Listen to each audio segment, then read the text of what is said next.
जय Shivray. Video तर आपण पाहतच आहात. या व्हिडिओमध्ये एक भाऊ आहे, तो अपंग आहे, तरी सुद्धा तो गॅस डिलिव्हरीचं काम करतोय.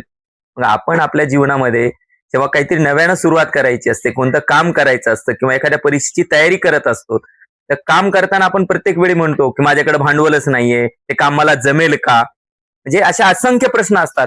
किंवा एखादा मुलगा जर कोणत्या परीक्षेची तयारी करत असेल, तर तो विचार करतो मला ते जमेल का? मग अपयश आलं तर काय करायचं? अशा अनंत प्रश्न या ठिकाणी आपल्या मनामध्ये येत असतात. पण या व्हिडिओ मधला भाऊ बघा, तो अपंग असताना सुद्धा या ठिकाणी गाडी चालवतोय आणि गॅसच्या डिलिव्हरीचं काम करतोय आणि त्याच्या चेहऱ्यावरती स्माईल या ठिकाणी तुम्हाला दिसते. ती स्माईल खूप काही सांगून जाते. ती स्माईल आपल्याला सांगते की आपल्याला आलेला अपंगत्व हा आपला कमीपणा नसतो, तर त्या अपंगत्वावरती मात करून सुद्धा आपण एक सुंदर छान आयुष्य या ठिकाणी जगू शकतो.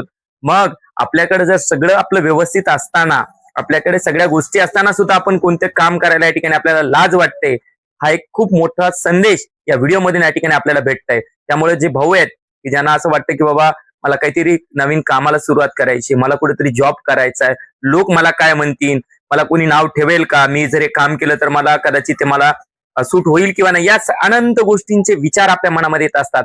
त्यावेळेस एकच गोष्ट लक्षात ठेवा, जर हा भाऊ अपंग असून ती गोष्ट करू शकत असेल, तर मी धडधाकट आहे, मला करायला काय हरकत आहे?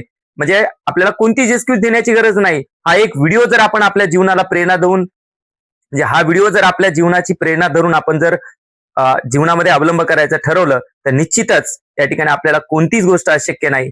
जर आपला भाऊ करू शकत असेल, तर आपण 100% करू शकतो. एवढं सांगतो आणि थांबतो. धन्यवाद.